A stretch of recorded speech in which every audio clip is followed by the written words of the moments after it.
Many of the people that have just joined us, welcome. This is the next instalment in AeroPM's Learning Together program. This is a program which is growing really quite quickly in bigger numbers of attendees each and every month that we hold it. We have one a month, which is different topics that we think is going to be of relevance to the defence enterprise and the community of defence industry professionals that support that and the services themselves. And I think today's will be no exception, having had a look through the pack. As I said at the outset, my name is Peter Nugent. I'm the Head of Capture and Delivery here at AeroPM, and it gives me great pleasure to welcome Mr. Steve Barnes. Steve is one of our team down in Adelaide and currently working on Land 154 as a program management specialist. But he's had a varied career before that, above and below the line. And for that reason, we thought it was particularly pertinent that he might be well placed to talk around the benefits and perhaps the pitfalls of industry engagement, or at least the lessons learned with respect to industry engagement. See, we've got a really healthy crowd that's joined us, and that's very welcome. We hope you get something out of it. Steve's going to be really enlightening on the topic, and please feel free to sort of pitch any questions as we go. We can use the chat function as well to take things offline, and I'll be able to steer Steve in that direction as they drop. So without further ado, Steve, the floor's yours. Lovely. Thanks very much, Pete. As Pete said, I'm going to be talking today about some of my experiences in how to try and maximise the benefits that we get from industry engagement activities. Real focus around CASG. That's been my defence industry engagement experience. So that's where I'm going to focus today. As Pete said, please use the chat function if you do have any questions throughout. I do have it up on my screen, so hopefully it's all working, and I'll be able to address those as we go.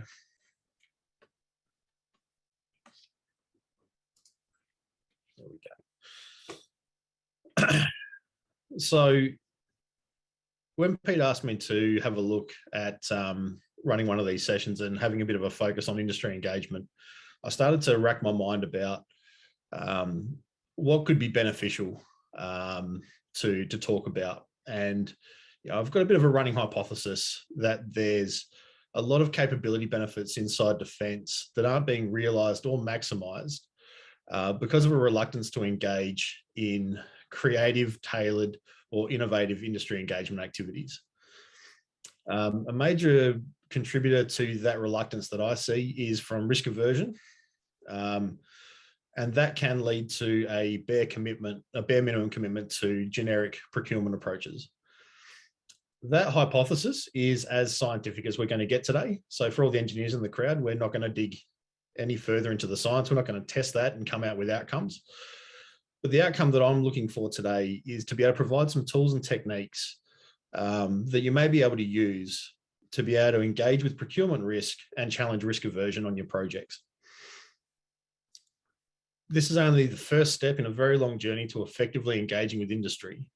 But for me, this is one of the most critical. If you don't take that first step correctly and identify the risk and the benefits of doing industry engagement and taking a tailored approach, then you'll never take all the rest of the steps on the journey. What I'm not going to deliver today is a shopping list of industry engagement activities that you can take away and choose from and think, this is one that might apply to my project. There's so many different ways that you can do industry engagement that list would be too long and too exhaustive. So I'm going to stick to some principles and some high-level tools and techniques that'll help you get out there and not only engage with industry, but engage with decision makers. These all use a lot of the standard tools that you'll see inside defence, like the ASDEFCON suites. But what these approaches should help you take away is not so much how you would tailor them to use them in a specific context, but why you would go away and you tailor them. So the scope that I'll go through there, a bit of my background to just provide a bit of context where I'm coming from. As Nug said, it's maybe a little bit more varied than some folks. So yeah, happy to have that chat. Some truths about industry engagement and about industry in general. Some of the unique aspects of defence acquisition and some of the not so unique aspects of defence as an organisation. Some tools into how to identify and quantify risk, and some processes that we can use to try and influence some of our decision makers and key stakeholders. What I will say from the outset is what I'm going through today is my own experience, my own opinions, and they're not necessarily representative of AeroPM or Defence or any other organisation. So if it all goes cactus, it's only me to blame. So my background, I'm ex-Army. I was a captain in the Royal Australian Engineers. I served from 2004 and I got out at the start of 2014. So just under 10 years experience in the Army. Through that time, obviously, a lot of our focus was on Afghanistan. So a lot of my experience was around high-risk search, counter-IED operations, and EOD. Myself wasn't an EOD tech, but definitely had a lot of experience working in and around search. After I left the Army, I went through a number of jobs, and I'm definitely not going to take you through all the different things that I ended up doing. But where I did find myself was back in private industry, in manufacturing projects. That was an area where I could take my experience as an Army officer, and it's where I cut my teeth as a project manager and a procurement officer. So in the middle there, you can see a couple of the sorts of products, examples of the sorts of products that we used to manufacture. High voltage and low voltage switchboards for heavy industrial use. From there, I managed to get a job back inside Defence as a public servant, working inside CASG as a project and program manager on space projects. So JP9360, the Space Domain Awareness program, and I apologise if that name's changed. But that's where I was, I managed to get back in the defence community, which was fantastic. Moved on from there into defence industry as a project manager with a prime vendor, back in the counter-IED, EOD sort of space again. So back doing where my background was, but that was a really interesting place to work.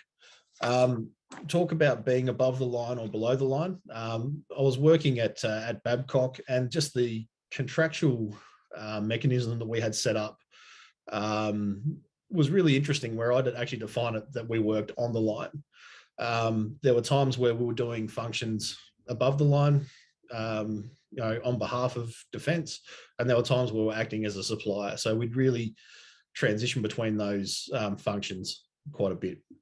That gave me some really interesting exposure into, I suppose, both sides of that argument as an above the line contractor, and how to support Defence from their perspective, but then also the business aspects of being a supplier into Defence, and some of the challenges the defence industry actually have to deal with. From there, came to AeroPM, been here for about 6 months, so still really finding my feet as a consultant. Been a fantastic place to work, working with Land 154 in that whole time, which has been great to work on a different project back in the counter-IED space. But there's been a lot of challenges with understanding, going from working as a decision maker and a manager within the organisation to being a consultant and supporting the organisation by providing recommendations. It's really taught me how to change my focus in how I engage with people, how I engage with stakeholders, and how I can bring about change inside an organisation where I have very little to no decision-making authority. That's helped me to refine the tools and techniques that I'm going to talk about through the presentation today, and how those soft skills become really important when you're trying to bring about change.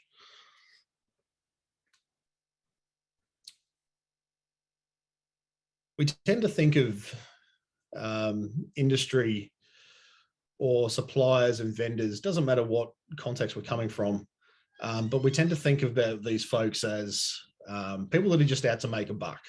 And we say that like it's a bad thing. But the reality is businesses exist to make money, and we shouldn't hold that against businesses. That's exactly what they're meant to do. So let's accept it and move past that. If anyone is up for an interesting read, and it's not too bad, a bit of a dated article back from 1970, but a real thinker in this space was a bloke by the name of Mintzberg. He wrote an article that basically at the outset of corporate social responsibility that said corporate social responsibility shouldn't be a thing. Corporations exist to make profit. And he makes some really compelling arguments. There's a link down the bottom there. Copy and paste that, write it down, chuck it in a browser. Interesting little read. But it does talk about why businesses should make money and that they have a legal obligation to make money. And if they don't do that, they're actually doing the wrong thing. Businesses will always sell us what they have. They're not going to go out of their way to sell a product that they don't have or that doesn't necessarily exist. A lot of businesses like to take the path of least resistance, as we say there. It's interesting looking at particularly tech projects or software-based projects. If you ask someone in an IT consulting realm if they have a solution for your problem, they'll always say, yes, an IT solution exists, because that's what they have to sell. Again, there's absolutely nothing wrong with that. Industries and businesses out there, they behave largely the same way that they always have. And like I said, that behavior isn't necessarily bad. It's just a reflection of what they need to do to survive. If a business doesn't make money, it fails. It shouldn't be a surprise when a business acts in their best interest. It's something that we should be prepared for and we should be able to plan for.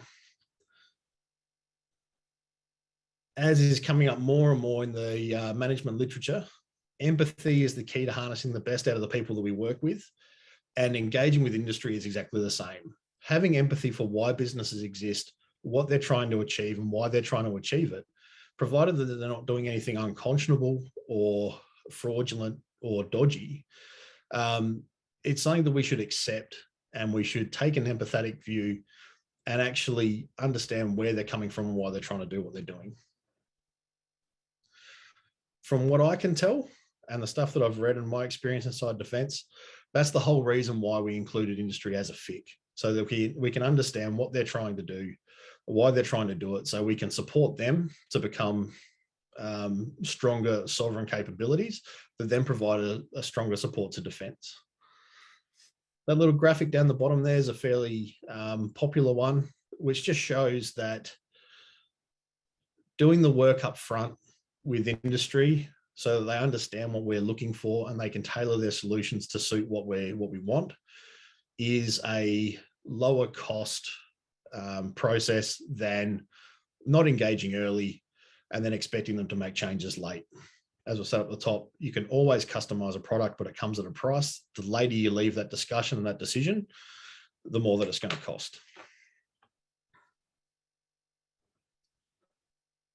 May not be a particularly popular opinion, but defence isn't special. Everything that we do inside defence in terms of projects, they are just projects. We use standard project management practices, standard procurement practices. They're tailored to defence. They're often given fancy names or different names, and that creates some confusion. But ultimately, projects are projects. And we, in my opinion, we need to take a step back and just accept that and work with standard processes and practices as much as we can, rather than recreating the wheel. What does make defence difference is the policy environment and the reason why that policy exists. From my personal experience, working in industry,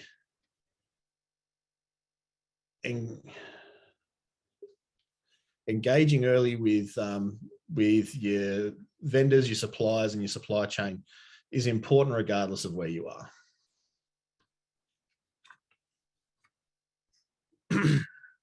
What I've tended to find inside defence, though, is that because we do have layers of additional policy that guide what we should and shouldn't do, I won't say can and can't do, what we should and shouldn't do in terms of industry engagement and procurement, it creates an environment where there are a lot of barriers. That creates a framework that's resource intensive and restrictive to work within. And overall, that creates a risk-averse procurement culture. What that risk aversion means is that sometimes we'll sacrifice potential benefits by going out of our way to avoid risks.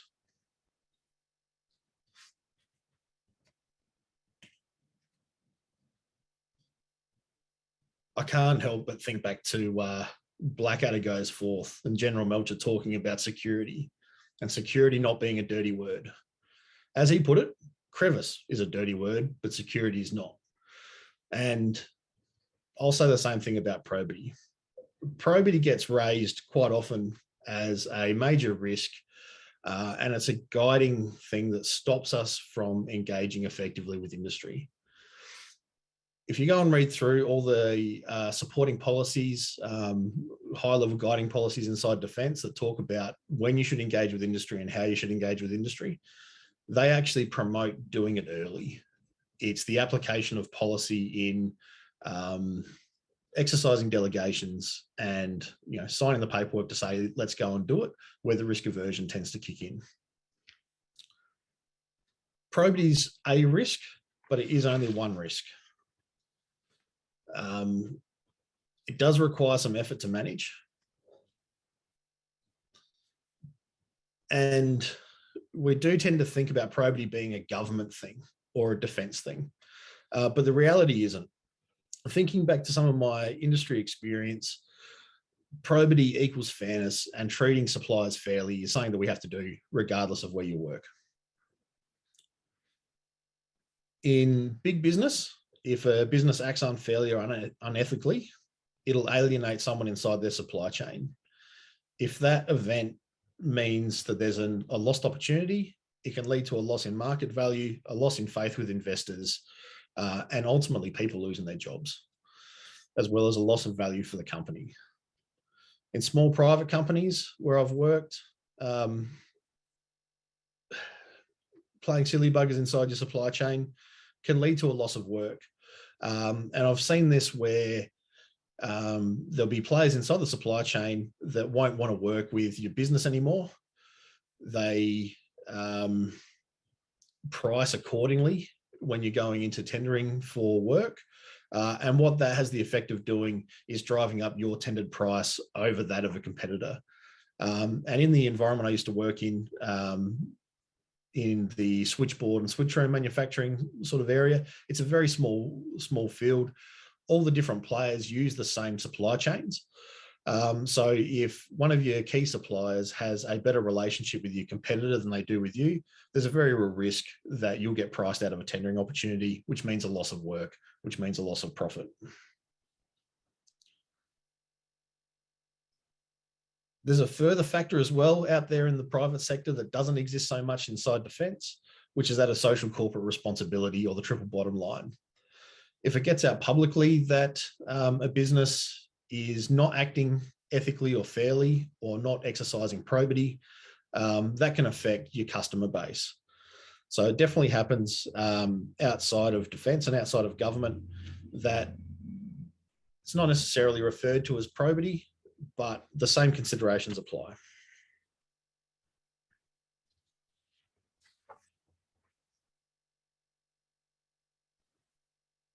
All this really means is that whether you're inside defence, outside defence, private industry, wherever, it just means that whatever actions we're doing when we engage with industry or engage with our supply chain will survive scrutiny. It's the 60 minutes test. It's the same thing we used to talk about with junior soldiers or anyone in any environment. If you'd be embarrassed that it got out, or you think that the information about what you were doing got out would cause some issues for you or your business, then you're probably doing it wrong. You need to take a step back.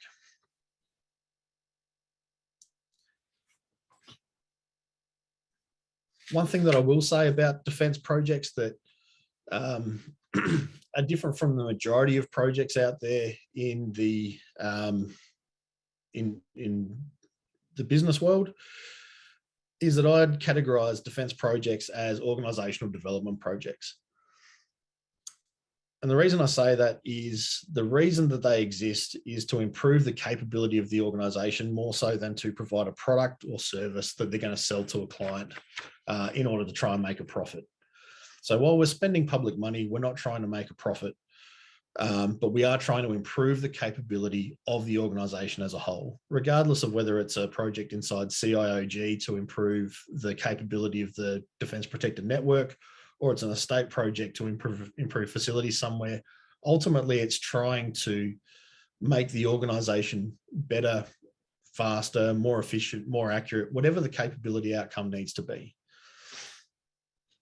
Taking a different perspective and thinking of our projects in that organisational development realm is a bit of a different lens to think about what we do and why we do it. And that is something that will come up as we move through to talk about how we identify and manage probity risks. The key thing at the bottom there, as we say, is that your probity risk needs to be identified as a risk, and it needs to be identified about and balanced against other risks and other benefits that we might get from doing industry engagement.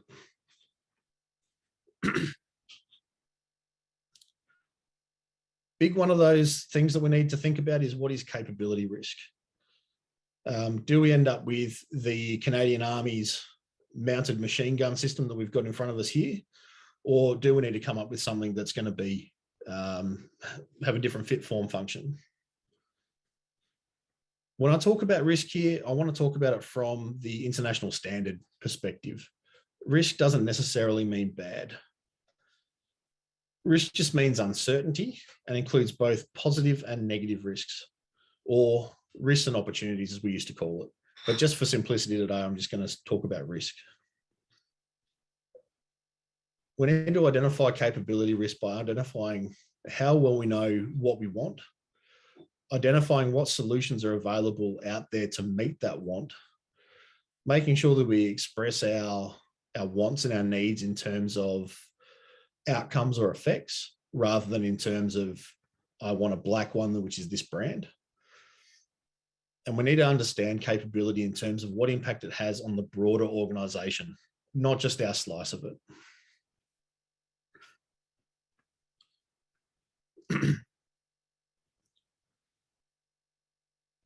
In terms of balancing risk, we need to understand which risks are more important than others.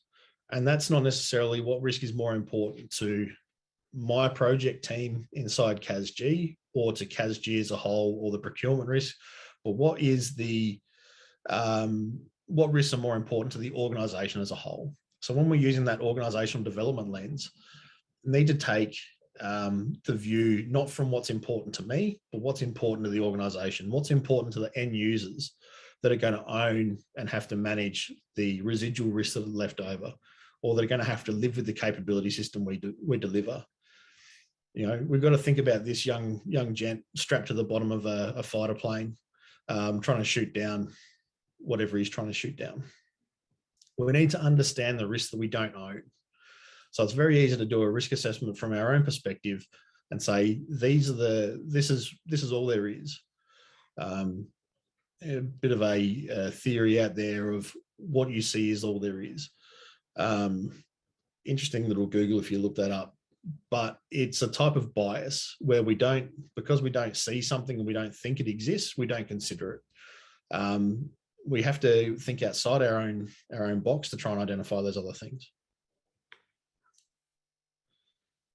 So a couple of questions that I just want you to keep in the back of your mind as we move forward is, again, thinking about this from a CASG perspective, when a project's handed over to CASG and we start approaching the market, who owns the capability risk? Who manages that capability risk? Does it belong to CASG? Does it still belong to the capability manager? Where's that risk recorded? Who manages it? From a CASG perspective, do we really understand that risk and what the capability manager or end user actually wants? A couple of things from my own experience trying to tackle some of these issues. I worked on a project where we were the middleman supplying products from a supplier. We were doing some engineering work on them and then selling them through to defense. And there was a lot of discussion about what defense was actually looking for. Was to do with a robot, and it was to do with whether or not something was going to be mounted onto that robot. And there was a requirement written in terms of product A must be mounted or mountable to the robot. The OEM's response was, yes, that'll be mounted and we'll provide an interface. What ended up happening was a whole argument that took a couple of months, a lot of effort, and a couple $100,000 to resolve around what did the word interface versus mounting bracket mean. And it might seem a bit trivial, but because there wasn't a common understanding about what the end user wanted, and that wasn't communicated all the way through the chain, it created an environment where there was all of a sudden this capability risk that hadn't been properly managed by a whole bunch of stakeholders through that chain. I had a similar thing working on a project inside CASG where we talked a lot about employing agile project management practices. And I can feel a couple of folks on this, out there in the world just wincing a little bit when I use that word agile, because that word has a particular meaning to individual people. But when I say it and what I mean and what you hear, it could be two very different things. The reason I raise these is that they're just a couple of experiences as to how it can all go wrong. Projects can have a whole bunch of issues created because there's differences in language and unspoken assumptions. The lesson that I take out of all this is that when we're talking with operators, capability managers, end users, the folks in the workshop that are going to use this equipment, we can't take their input at face value and then just move on. And this comes back to, do we fully understand the risks that we don't own? Do we understand what's going to impact the people on the ground if we don't know how to speak their language and we don't know what they're actually looking for? And I've seen this through projects in defense, outside of defense, private industry, where that little bit of just taking something at face value and powering ahead results in those issues further down the line that are really, really difficult to resolve because we're too late in the project. Comes at a cost, comes at a lot of effort and heartache for a lot of people, all because we didn't record things right back at the start. We didn't understand the capability risk, and we've started to manage the procurement risk or the probity risk without understanding what the capability manager wants. So first question to throw out to the floor, if anyone wants to tackle this, please feel free to jump in, drop a comment if you can't. But has anyone out there seen good examples of recording and managing capability risk within CASG or some other type of delivery agency?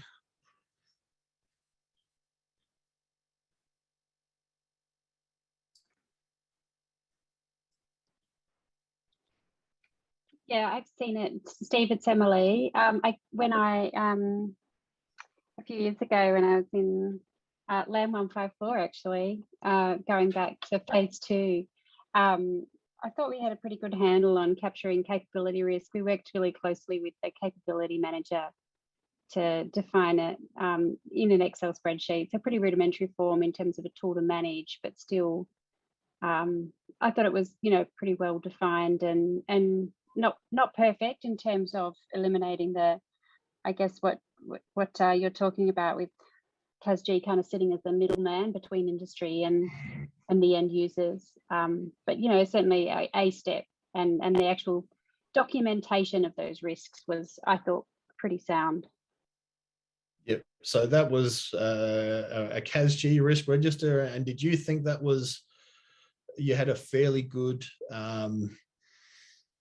common understanding of terminology and needs from the capability manager?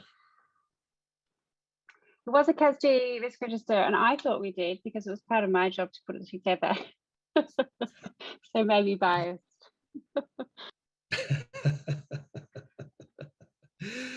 So there's a comment that's come through on the line there as well. It's the tool that matters, or is it the tool or the active engagement? Look, we will dive into that a little bit more. For me, the active engagement is the important piece. Having a really great tool that writes down particularly a bunch of technical terms is fantastic to record it. But if people don't understand what those terms mean, or they're not speaking the same language, or they don't have the same understanding, you create these gaps where the capability manager might think CASG is going out looking for one thing, but they come back with something completely different. I'm sure if you ask my dad, he'll tell you that I used to do that all the time when I was a kid. So maybe that's why I'm so bitten by it. And thanks, Melanie. Yeah, both are important. I'm very much in of the school that you need to record these things, but it's not just enough to write it down. You need to have that shared understanding. Did anyone else have any other comments, examples before I power ahead?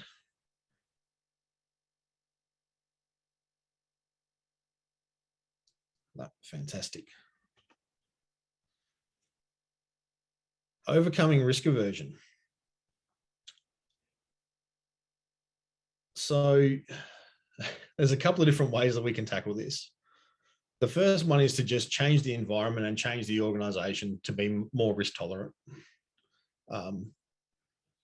Simple, right? Really easy to do it in an environment like defense. Might be something that we can do inside a small business, but inside defense, which is heavily bureaucratic and driven by policy and legislation, probably a little bit difficult to do. What we can do and what is within our control is to influence decision makers to be able to exercise their delegations in a more risk tolerant way. We want to be able to quantify risks, and we want to use tools so that we can communicate them. We want to, as the diagram at the bottom there shows, there's a really high risk of bear attack in that little green band there. Outside of that, there is no risk of bear attack. Being able to quantify that and put it on a tool accurately, like it's been done here, makes it easier to try and influence decision makers. And this comes back to a couple of those questions. Is it the tool that matters? The tool matters not only for recording information, but communicating information. Trying to communicate risk by sending up a copy of your risk register to the 1-star and say reference serial 234 probably isn't going to cut it. Being able to pull bits of information out and just disseminate them in a tailored way is a better way of being able to influence decision makers. And we'll go through a couple of those tools that we can use. But what I want to cover here is what are the different roles that people in a project team can play overcoming risk aversion. So a PM, a project manager, needs to be able to establish and communicate goals, needs to stay engaged with stakeholders to ensure they understand the vision. They need to be the coordinator who facilitates other team members to exercise their specialty or their profession, to remove barriers so that other people can get on with their job. The procurement team needs to be a trusted advisor that informs the project manager They need to understand what the PM and the client, in this case, the capability manager, actually want, because they're going to be the interface with industry. If they don't have that clear picture and they don't understand the different ways they can tailor things, they don't understand how to communicate with the suppliers and OEMs properly, you're going to get things lost on that path. The contracting and commercial team needs to ensure that the PM's informed about their options and obligations. They need to inform them about things like whether they're subject to the additional rules of Part 2 of the Commonwealth procurement rules. Do they have an option to use a public interest certificate to be able to manage a specific risk in the procurement process? These are all things that exist, but they're hard to find and they can be buried in policy. Seeking out these specialists and working together collaboratively will help you get a common understanding of all the key aspects and technical terminology of the procurement and create that common picture. I've definitely seen, even just recently, some engagement with a supplier go horribly wrong because, as is common, there were multiple people from both sides, supplier side and client side, that were engaging with each other on different aspects, contracts to contracts, PM to PM, support folks to support folks. And because the messages on both sides weren't coming through clear, created a whole bunch of confusion. That led to some issues with their relationship, which is still being resolved. And it also meant that communication then became centralized, which then started to take away the ability to be able to communicate openly and freely. So it's really important to understand we have to come together and we have to understand our piece of the puzzle and have a common picture to be able to communicate effectively. And that's really, really important as we're trying to overcome risk aversion. Multiple messages will not help us influence decision makers. Diving into Steve's theory of change management. As everyone knows that I love a bit of theory. Change management theory offers a bit of an insight into how we can influence decision makers to overcome risk aversion, to allow us to take more tailored and creative approaches to industry engagement, thereby helping to manage capability risk and delivering extra benefits that we might otherwise not have seen. Just to try and tie that all together. I will say from the outset, this is a really high level introduction to just a couple of pieces of change management theory. It is definitely not a graduate certificate in change management, but feel free to try and get RPL with your local university after this one. It is a very broad field of study, but these concepts here, when we talk about Lewin's force field theory and Kotter's 8 steps, these were a couple of the real central thinkers in contemporary change management. So these bits and pieces of theory do tend to be fairly ubiquitous. So Lewin's force field theory is that to achieve change, you need to balance or create promoting forces that overcome resisting forces, that unfreeze the organization, that allow you to make change. And then once you've made a change, you refreeze the organization ready for the next initiative. Kotter's 8 steps align relatively well. And you can go to a website, kotterinc.com/8 steps for leading change. Links down the bottom there. That provides a lot more information about what these steps actually are and how you use them. But to unfreeze an organization, we can create a sense of urgency, build a guiding coalition, form a strategic vision and initiatives, and enlist a volunteer army. I'm going to focus on those first 4 steps and the unfreezing piece today, but the rest of it's relatively straightforward. Enable action by removing barriers that allows you to achieve the change, generate short-term wins, but not just generate them, but celebrate short-term wins as well. We've made one step on this journey. Let's let everyone know we've made that step. Let's celebrate it. Keeps the momentum going, helps us sustain the rage. which is the step 7, sustain acceleration, institute change, and refreeze in your new organizational model. So creating a sense of urgency. The easiest way to create a sense of urgency is to be able to identify and communicate risk. One of our previous speakers, and I apologize that I don't recall exactly who, made some really great comments about how risk, particularly these days, is a common language that goes across systems engineering, project management, program directors, across the board. Risk is a common language that we can all speak these days. So being able to identify risks and benefits and communicate them properly will help to create that sense of urgency. Why do we want to go and do what we're going to do?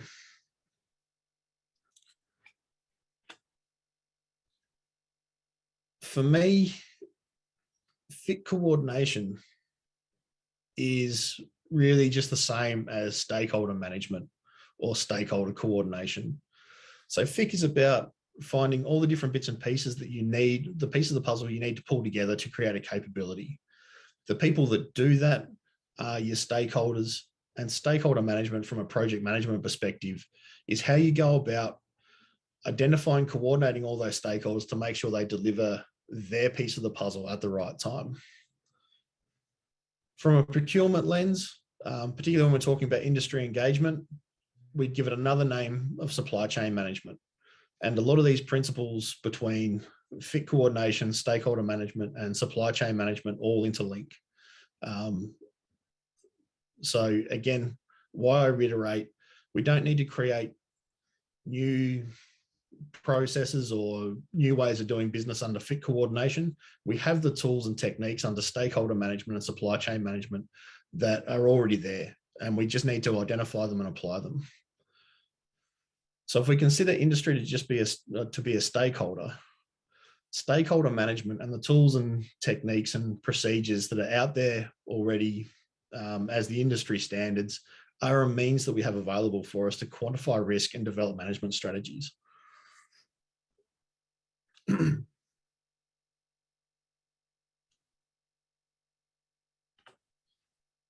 This here is just one of those tools available to use. What I've done here is I've taken a stakeholder analysis tool, an influence and interest grid, to be able to identify stakeholders moving from left to right, identify what their stake in the project is, what influence they have over the project, what interest they have on it. And then I've added in a little column there just for myself, which identifies the risk. And this table here, I've looked at it specifically through an industry engagement lens. But you can apply this a whole bunch of different ways. You can take a problem and create a separate stakeholder analysis grid just for that, or you can broaden this one out to tackle a whole bunch of problems at the same time. Add in whatever columns that you want. This is just something that I've tailored. If you're looking for examples, the project management body of knowledge, Prints to managing successful programs, all have a bunch of templates and suggestions that you can use. Quick internet search will help you identify a whole bunch more. What this is really trying to do is just understand who our stakeholders are and do they actually care about what our project is and how much can they influence the solution that we come to.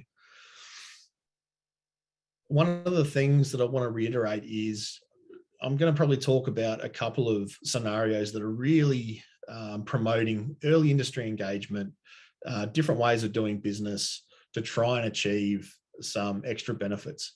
You don't always need to go and do extra. Down the bottom there, we've talked about stakeholders 6, 7, and 8 supplying different products within the same project or program. And as you can see, they've got different influence on what the outcome is going to be and different levels of interest in the project. That will determine how we engage with them and also how important it is that we do go out and engage with them, particularly actively.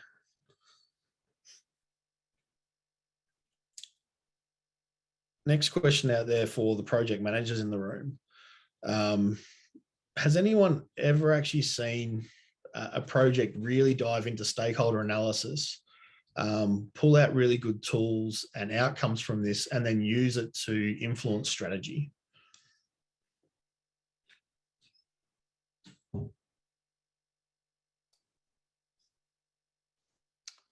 I'd say we, in my experience, we tend to stop after we've identified the network and not go any further to work out how best to engage, or whether that shapes our strategy at all. Once we think we know all the players that are going to have a piece or something to say about it, we kind of stop then and there. Yeah, and look, that's much been my experience as well. If you're working through what's a project management checklist, have we done stakeholder analysis? Tick, yes. It's really easy to just raise an artifact and move past it. What I'm looking to try and raise here is there's tools we can actually use to try and get more value out of this for the project and for the organization. We've got Melanie with a hand up there. Hi, Steve. I have seen it work, but not necessarily in defence. And so I've worked in projects as a consultant where we've had a whole team of communication and stakeholder managers or just dedicated to that. So once they've identified the stakeholders, they've also identified the best way of communicating with them. They've got a plan, a channel of messaging to say when they'll go out to them, what that channel is, whether it's email or whether it's a newsletter or whether it's a fact sheet on a regular basis. And so I've seen it be more successful in more private industry or consulting companies working with other government agencies and not so much within defence. Yeah, okay. So I'm not saying it shouldn't be. Yeah, but that was really using like dedicated people to do that kind of work. Yes, like a communications team that's dedicated to comms outside the project and stakeholder comms, directly engaging. Yep. So they know in the next quarter, we'll be sending these messages and these newsletters out to these different levels of stakeholders in order to ensure that they're kept on the journey. Yep. No, awesome. And I've got another hand there. Sorry, I can't actually bring up names. Hey, Steve. Kieran Joyce here, mate. I'm calling from the Air Force UAV program. We've got a really interesting situation in the UAV ecosystem where we have a representative industry body. So the Australian Association for Unmanned Systems represents the entire ecosystem. They've got over 2,000 industry members. And we actually have an MOU in place between CASG and AAUS that anytime we want to let industry know something, we let them know through the AAUS as the industry representative body. So every time we post something on AusTender, an invitation to register, an RFI, an RFP, we parallel that out through industry as well. And what that means is that every month or so, every month or three, the entire UAV industry body finds out what defence is doing with the latest bunch of UAV projects. And what we've also found is because the innovation ecosystem for UAV is actually quite strong, for both of the most recent land projects, Land 129 4B and Land 129 Phase 3, for Gate 1 Smart Buyer, we've actually invited industry into the Smart Buyer process and had, innovation, defence innovation, but industry ecosystem innovation pitched as part of that Smart Buyer workshop as the environmental scan. And that has actually influenced our strategy going into Gate 1 and all the way into Gate 2. And Land 129 Phase 3 is about to go to government. That's open source. And when that decision is announced, I can tell you that those Smart Buyer industry inputs into those workshops absolutely influence the strategy, and you'll see that with the decision that the government announces. And they're just starting the path to Gate 2 for the small UAS replacement as well. And everybody as that one unfolds will see that industry has actually shapes the strategy of that project. So I think we can do it. But falls back on the previous points, right? You got to engage early. Even pre-gate zero, you got to engage early if you want maximum success. That's really awesome to hear. And I suppose, if I can ask the question, do you know, did the project meet a lot of resistance to try and take that approach, or meet a lot of people that say, that's not the way we do business, or was that really well accepted? A bit of both. There were absolutely some policy zealots that said that's not how we do business.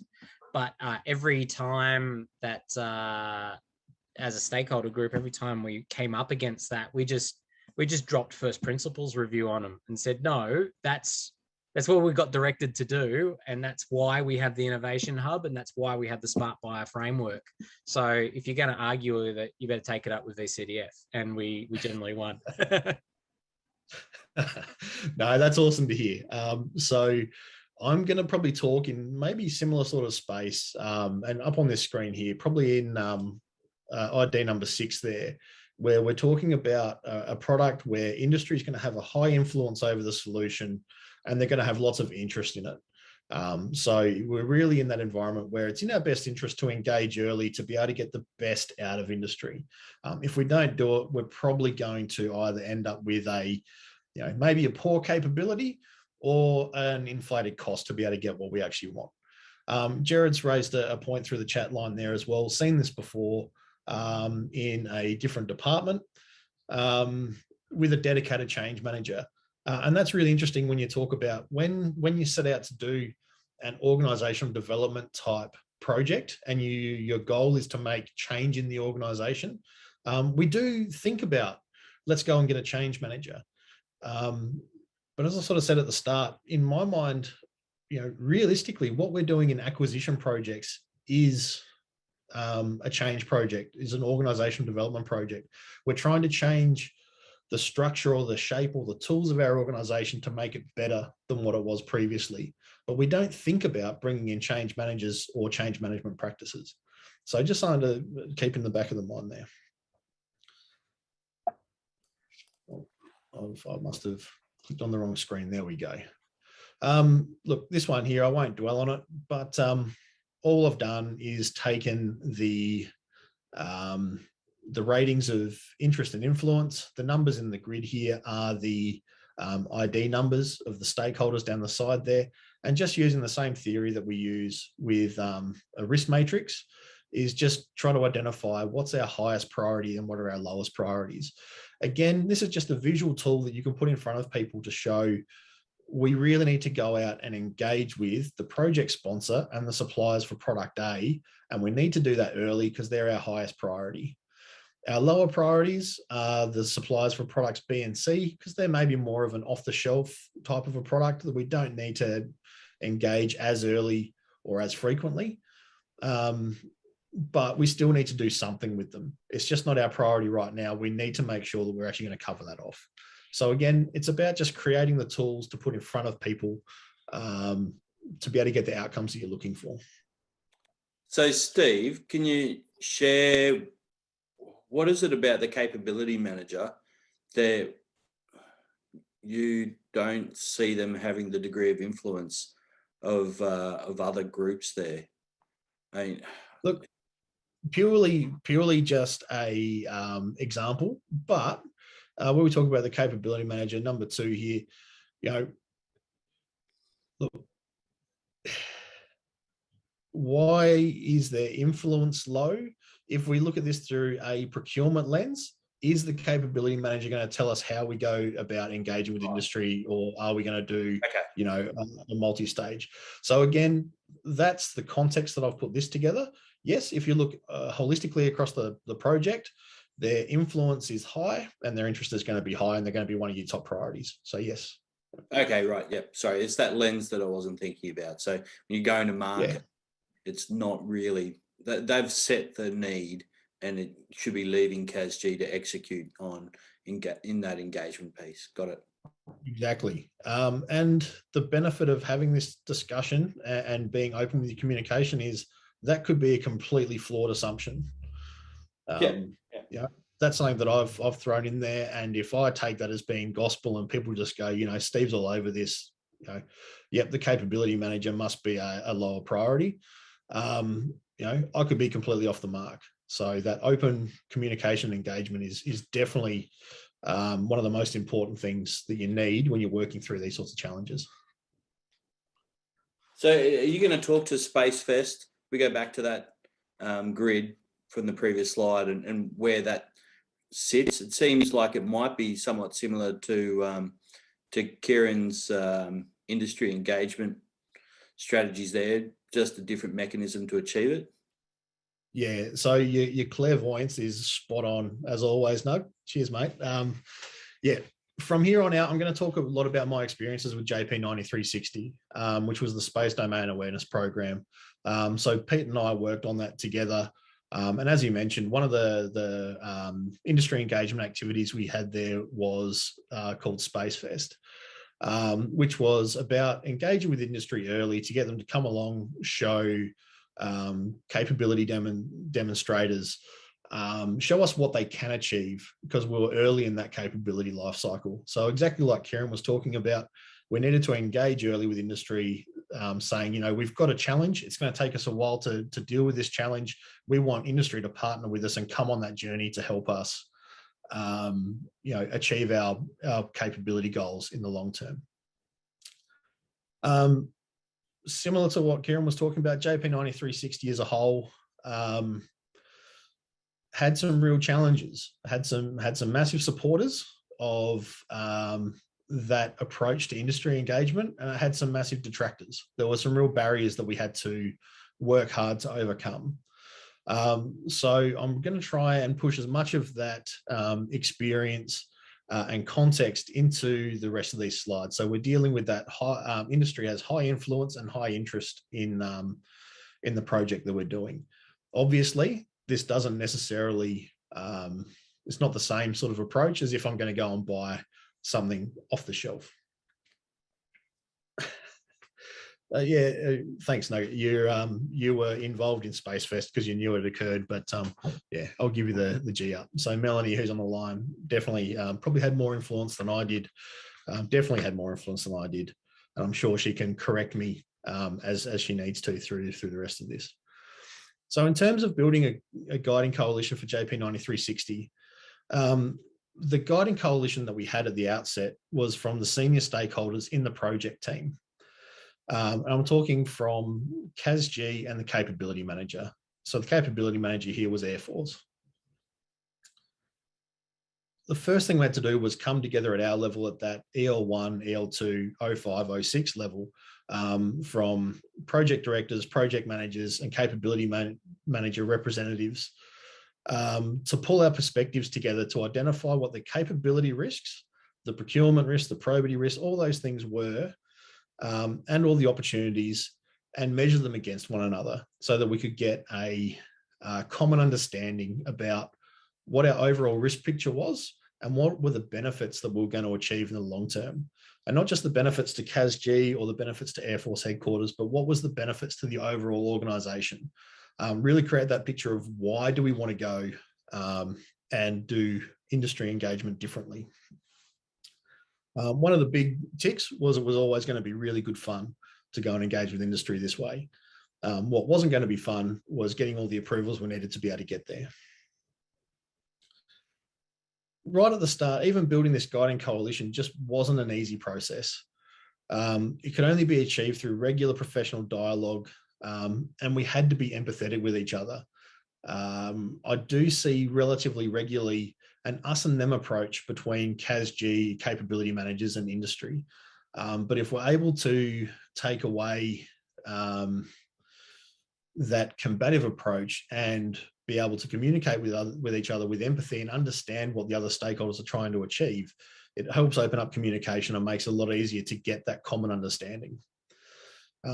Even at this first hurdle of pulling together that sort of project group, the core of the project team, there are a number of conflicting views.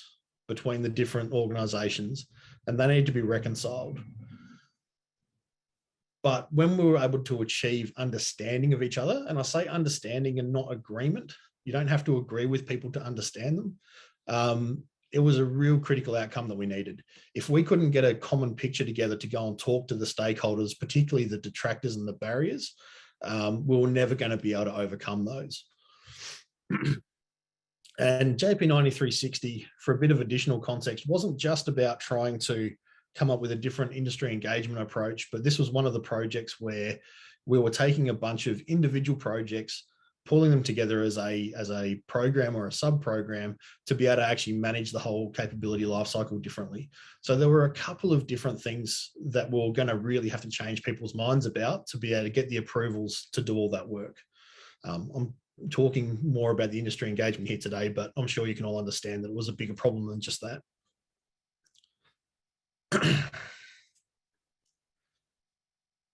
From there, we had to create our strategic vision. This is the part here that got really, really exhausting, but generated the biggest value for the project as a whole. We had to engage early with a massive range of stakeholders to get a feel for where our supporters and our detractors actually were, who was on our side, and who were going to be the people that were going to get in the way. We also had to understand where we could get help from other people that had done the same thing before us or done something very similar. And in an organisation as big as Defence, it's really hard to try and find those people. Identifying and engaging with the supporters first allowed us to gain a greater perspective on what challenges we actually faced, and get insight from the people that had gone before us. This helped us to refine and strengthen our argument, as well as pull more supporters to our side, who could then influence those barriers and detractors in their own organisations, in our organisation, you know, across the different delivery groups, across the different service headquarters, up through the smart buys everywhere we needed it to.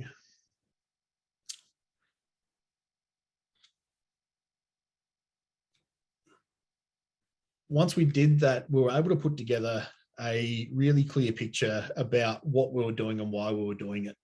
And that became a really valuable tool, which I believe I'll talk about in a moment. And if I don't, I'll try to circle back.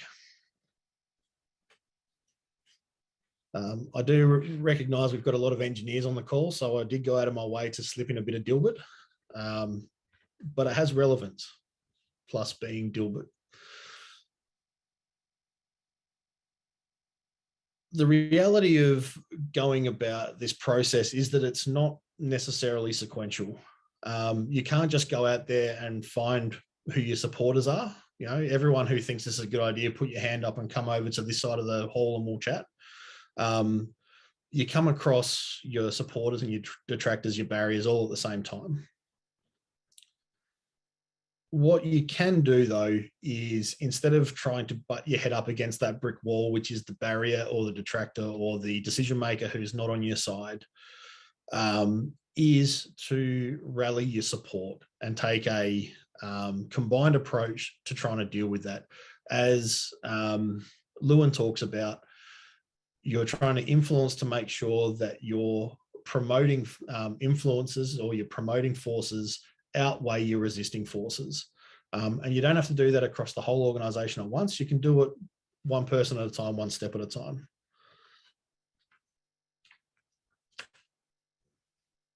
It's a slow, staggered process.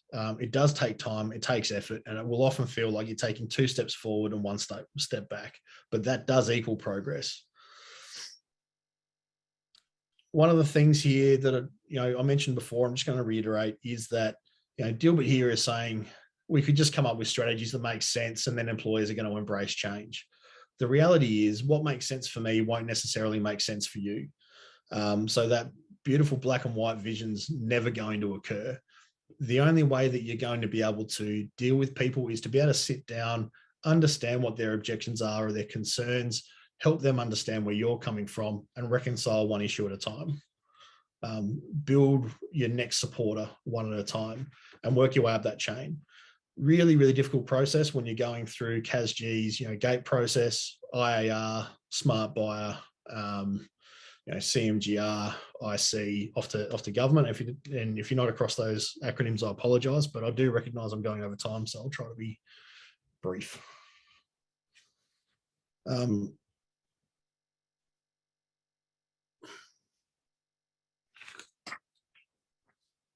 Look, what are the biggest problems with this approach? You have to want to do it. You've got to be passionate about it, and it's going to take a huge amount of effort. So on JP9360, it took a huge coordinated and concerted effort from a big group of people to be able to get success. And even then, sort of as Emily alluded to before, yeah, look, it was successful and we think it was successful, but it wasn't without its problems. Those problems are always going to be there. We were very fortunate that we had a project team who understood the capability risk of not putting in that effort. That was that guiding coalition at the start. We were able to get agreement to say, look, regardless of what everyone's opinions are on the minutiae here, this is going to take effort and it is worthwhile effort.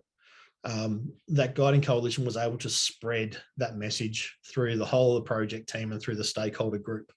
But right from the get-go, it was well understood that it was going to be a massive effort to do what we're going to try and do. A lot of the people that we engaged with thought we're a bit crazy for having a go at it, particularly when there was it would be so much easier just to go the normal way and do the bare minimum. The only reason we were successful was really off the back of a few very passionate people, 3 or 4 people in this organisation that really invested a lot of themselves personally and professionally to try and get this up. And I'm fairly confident saying that because there was a real change of approach when some people posted in and we had some new starters inside the project office. And that was the catalyst to get this up and going. Look, I'm really comfortable saying that it's not that it can feel like you're constantly hitting your head against a brick wall. You are feeling like you're constantly hitting your head against a brick wall. Take the uncertainty out of it. And look, I'll open the question up to the folks on the call here today. If there's anyone out there that's had a different experience to leading a change project or a change initiative where they haven't felt like it was all too much and they should give up at some point through that process, hats off to you. But if that's the case, do you have any nuggets of wisdom that you can give on how you dealt with those feelings or how you dealt with the change initiative to try and keep going?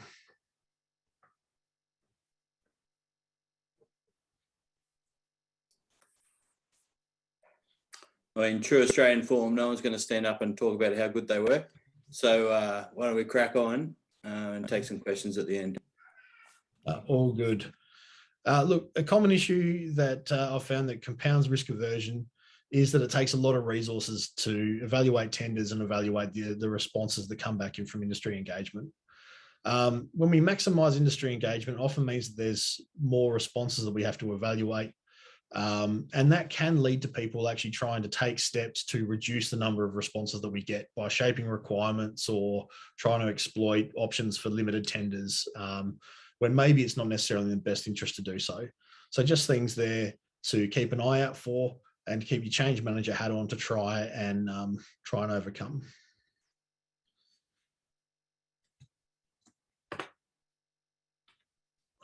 Why do we bother? Look, it creates value. From an industry perspective, it creates value for the industry players because they have a better insight to what we actually want. So instead of them trying to sell us a product that might be a close fit but not what we're actually looking for, they can tailor their solutions to meet what we're actually looking for. A little one that goes unnoticed sometimes, but it's an incidental thing that happens where industry players are working to supply to a whole bunch of different projects that we may not have visibility of. And I've definitely been caught out a couple of times where a supplier said, hey, this is very similar to project 1, 2, 3, 4. You guys must be working together. Where in reality, I've never heard of them. It does happen. We're a big organization. It's really hard to keep across everything.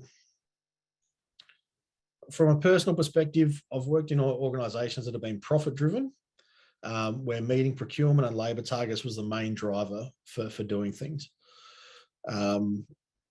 There were a whole heap of opportunities in those businesses to improve the culture or the processes, the tools, the techniques. And what that would have done was not only generate a better financial performance for the business, but would have improved it as a place to work, reduce absenteeism, reduce employee turnover.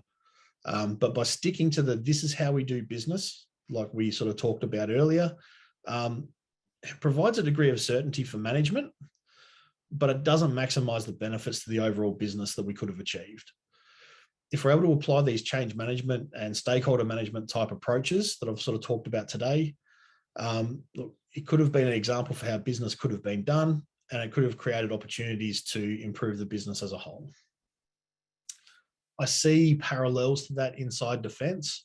Obviously, it's a little bit of a different environment, but it definitely has an impact on culture within a SPO, within a project team.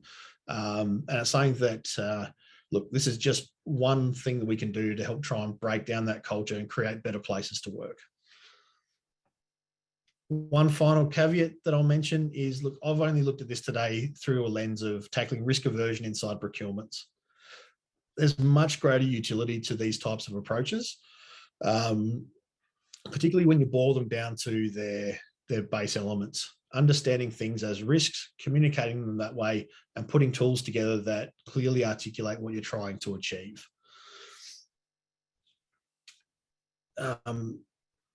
Definitely go out there, be creative, think about different ways of using the tools that already exist that you can pick up from an industry best practice, things such as a project management body of knowledge,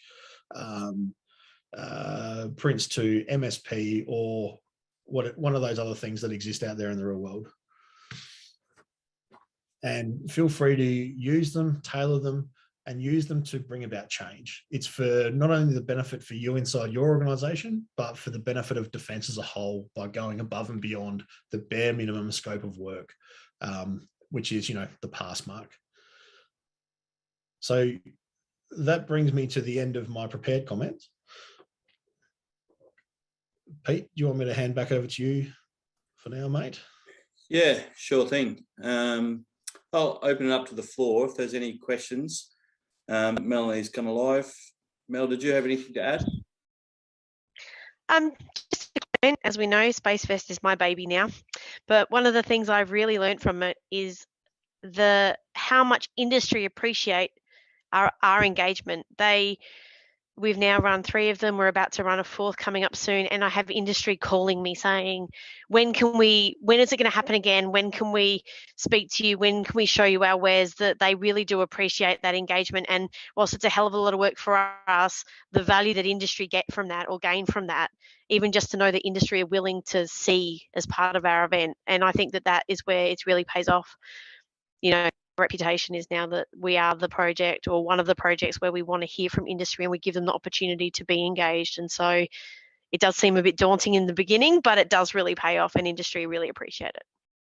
And what about Space Fest aside, and any lessons learned from the JP9360 industry briefings that you've published via AusTender and put out more, put out to the masses effectively with how to run them? ICT probably put that aside for 1 second. In COVID times, there's a bunch of challenges there, but have they been equally received with real enthusiasm? Yeah, absolutely. I mean, I think we have adapted pretty quickly because of COVID. We have had to try and continue open communication with industry with all the challenges. A lot of our industry are on the Eastern Seaboard. They haven't been able to come to Adelaide recently. So we've still wanted to be engaging with them and talk to them and tell them what we're doing. The challenge that I think that maybe other projects might face is that you want industry to be able to ask questions, but you also don't want to put the project in a difficult position where they can't really comfortably comment because of where they are in a procurement cycle, or it might be a little bit commercial, or that we just want to make sure that we're not saying too much but we're saying enough. And I think that is a lesson in itself for projects, to be able to be comfortable about what things you can say, what things you can't say, and where you can You don't want to be blindsided by industry asking a very difficult question. It's about being able to say, great, we'll take it on notice, or thanks for that, and we'd like to consider it and get back to you. It's just arming yourself with those right tools, I think. Right. Any other questions? Thanks for that, Mel. That was excellent. I was reading through, thinking, for a stakeholder engagement presentation, why we're really focused in on the risk management and the change management theory. But the bottom line, Steve, unless I've picked up the wrong point, and hopefully I haven't, was that by sharing and communicating perspectives like a good stakeholder, like engaging effectively, where it's effectively making everyone's not appetite for risk, but making it clear where people perceive there to be problems, to share the expense in some cases and the commitments, such that you're either getting a better product or you're getting a cheaper product. Is it as simple as that in a sentence? Essentially, yeah. Probity and procurement risks are often cited as being the reason why we can't engage with industry, or we can only engage with industry a certain way. But by doing that, we're foregoing benefits that we could get if we did things a different way. The way to combat someone who's risk averse and is citing risk as the reason to not do something is to talk about a benefit that outweighs that, or a different type of risk that's going to be realized if we don't do things a different way. So it's just, focusing on that discussion. Again, I apologize, I can't remember who said it, but risk is a common language. It's something that we can all speak professionally these days.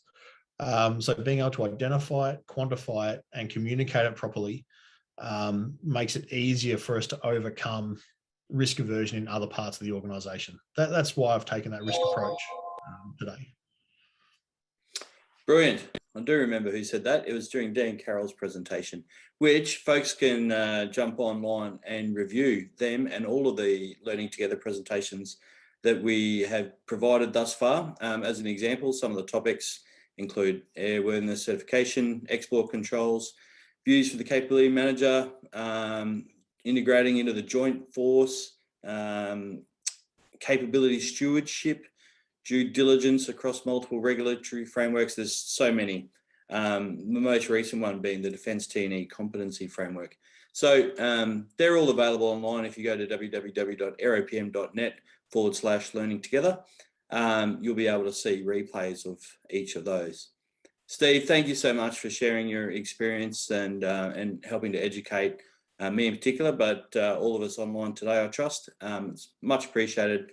We're very grateful. And for those that have been able to inject some comments as we go, Kieran, Lydie, Mel, wonderful, Emily, wonderful. Thanks for your participation. Well, it'll be November shortly, and we'll be advertising via the usual channels as to what our topic is for next month. So stay tuned to LinkedIn or Facebook or the like, our newsletter as well, which you can request to receive via admin@aeropm.net to be able to see which presentations are coming up in the near future. Until then, stay safe. Thanks again, Steve, and we look forward to seeing you in more of these sessions to come.